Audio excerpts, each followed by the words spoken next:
Hello, welcome to another news day on Tuesday. Today is July 6th, 2021. We've got news. Let's jump right in.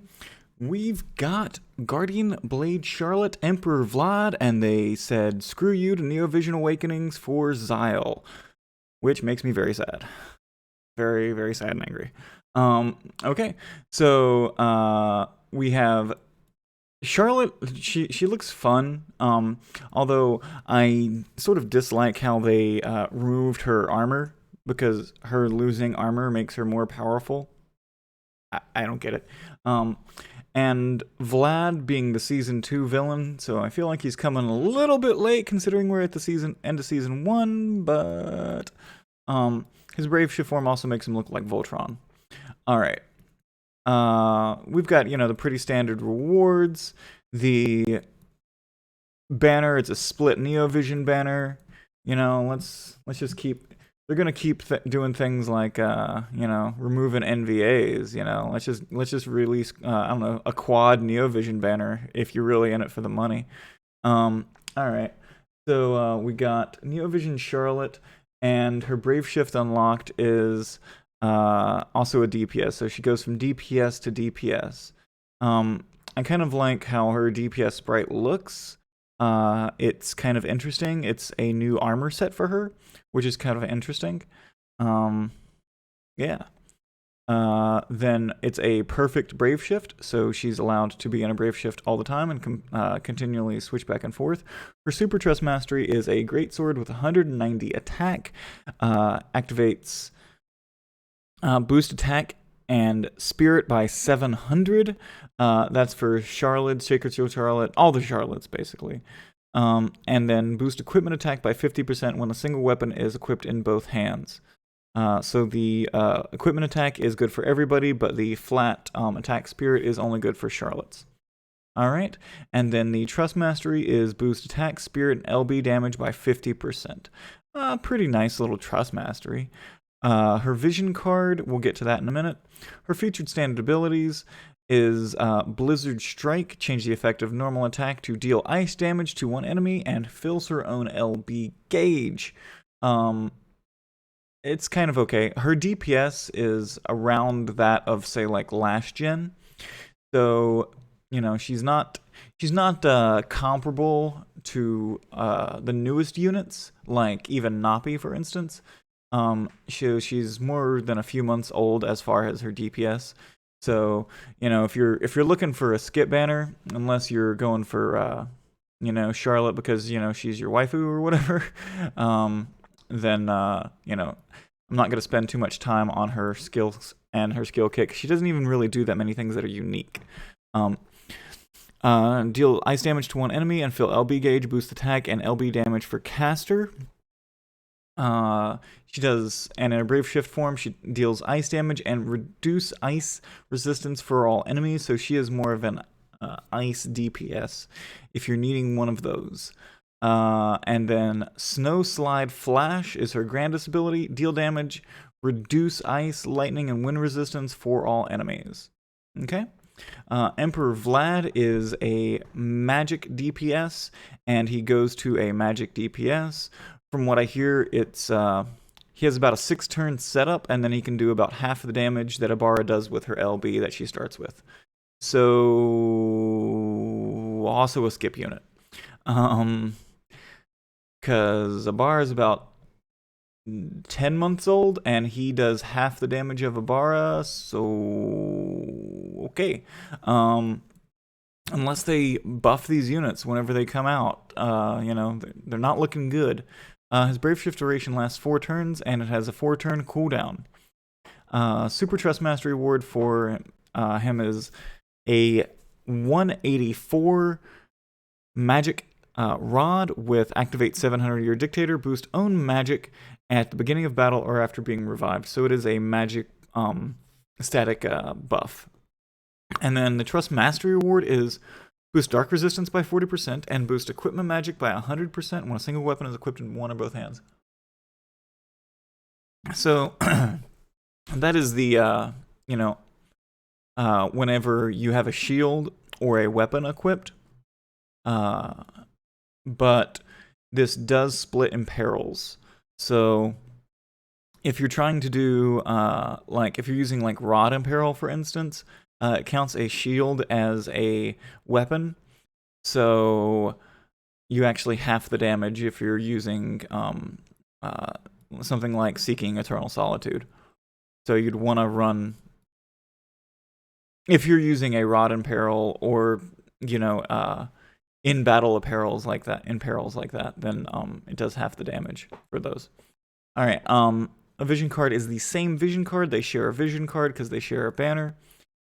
Featured standard abilities is Magic of Conceit, boost magic and reduce physical and magical damage dealt by humans for caster, and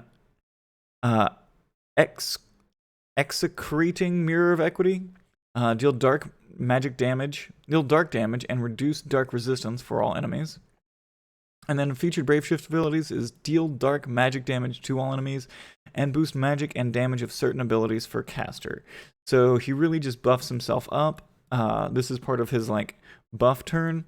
But again, after many turns, he deals, like, after he buffs himself up, he deals, like, half the damage of Abara. So, yeah. All right. Unbound Offensive is the event.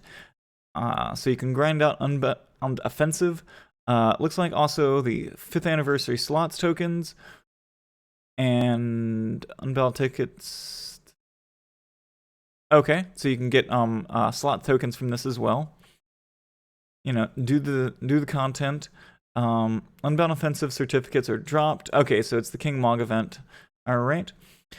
So your event exclusive items are your Shield of Grandshelt, which is a Shield of Grandshelt Plus, which is 131 defense, 84 spirit, boost earth and dark resistance by 20%, and automatically boost defense and reduce physical damage taken, and then restore HP every turn. All right. Bombadier's Bicorn, which is Zile, who we're not getting an NVA for on this banner, but man, they sure did release a lot of Zile content. It's almost like he's supposed to have an NVA on this banner. And then we have attack for 40. This is his Trust Mastery, and you can upgrade his Trust Mastery. Defense of 35, boost fire resistance by 20%, and nullify paralysis. And then boost equipment attack by 50% when a single weapon is equipped in one or both hands. Okay? I kind of like this. It was always kind of the only hat that just statically by itself just nullified paralysis, and also had good attack on it. So if a boss did only paralysis as its only status ailment, this was always a nice hat for me for my DPS. And then the fact that it gets upgraded is kind of nice.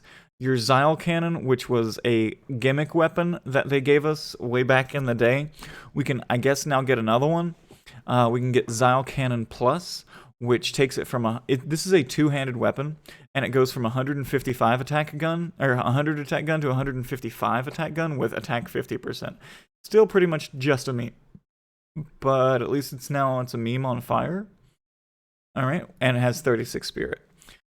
Bombadier's Cannon Flag. This was Zile's STMR, and now it's just an item that you get from this event.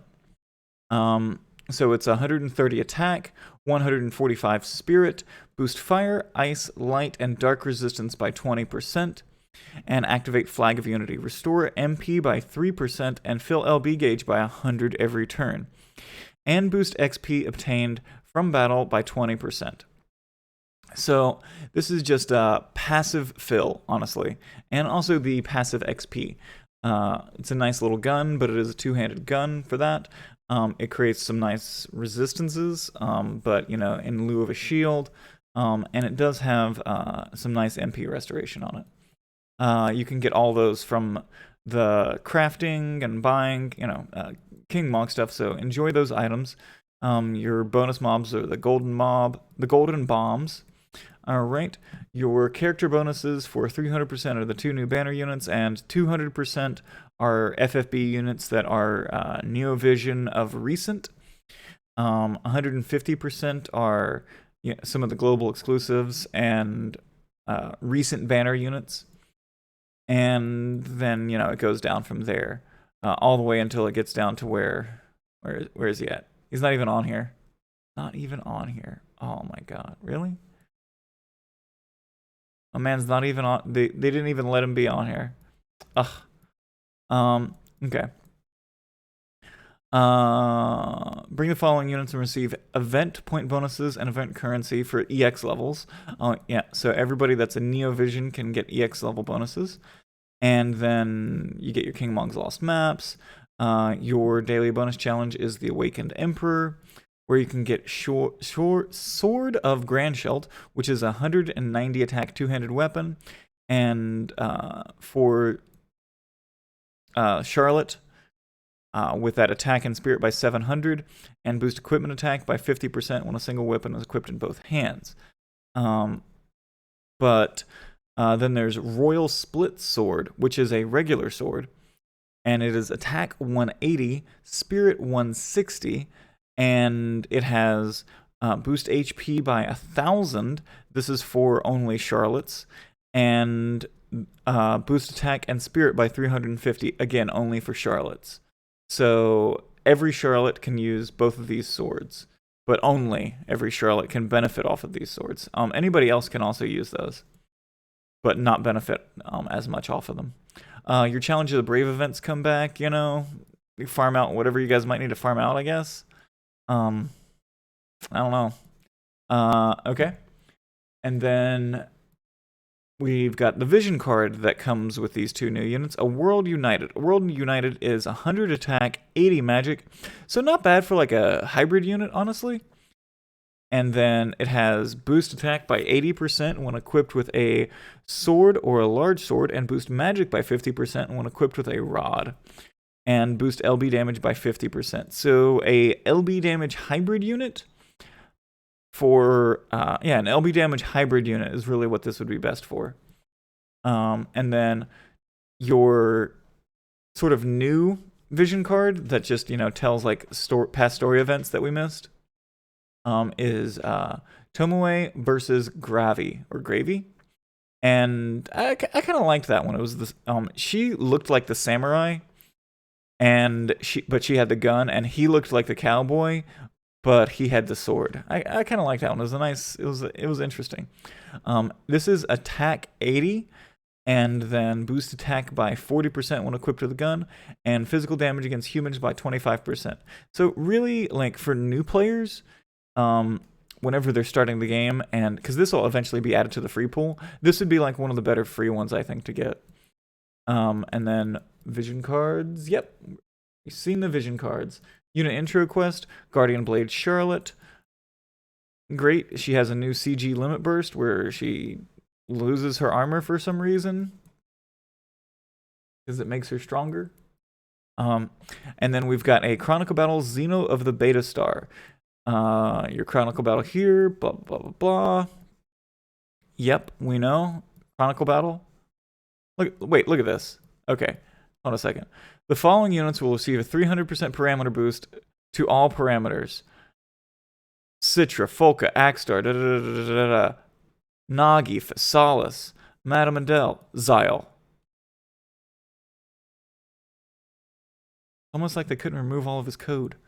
FFBE equipment, True Purple Lightning, and then Silver Gauntlets, and then so True Purple Lightning is a Laswell sword that gets upgraded to +4. Now all Laswell can benefit off of this completely, but pretty much only all Laswell. It is 180 attack and magic, and it boosts damage limit for various chains by 200%, basically absolute mirror of equity, I'm guessing, and then LB damage by 50% and attack and magic by 750. It also restores MP every turn and boosts damage of certain abilities.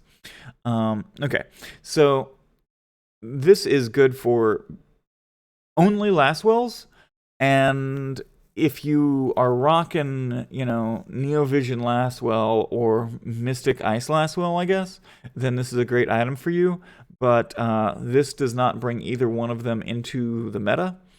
So if you feel like farming it, but otherwise that's all right, unless you really are huge fans of Laswell. And it is permanent content, so you could do it at any time, but it is not 100% necessary unless you're big Laswell fans. All right.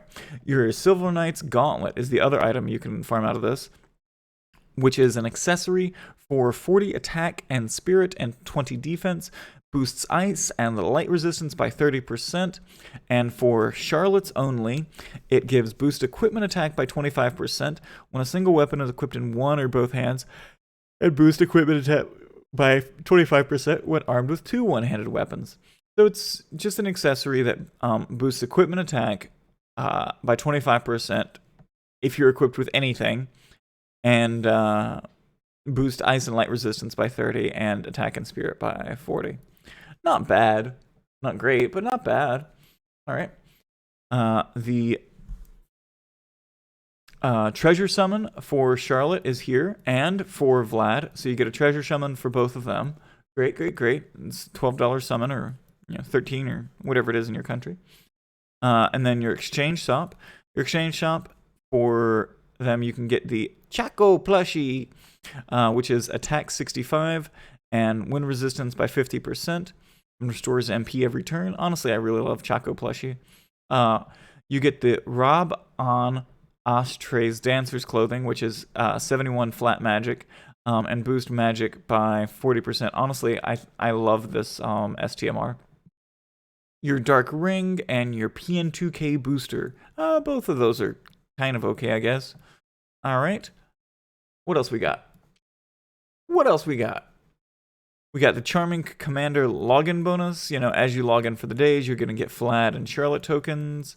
And on the last day, you get VIP coins. And then we have maintenance. Our maintenance notice. Yay! All right. So that's it. That's everything we've got this week. We've got Guardian Blade Charlotte and Emperor Vlad. For unit pulls, kind of a dead week.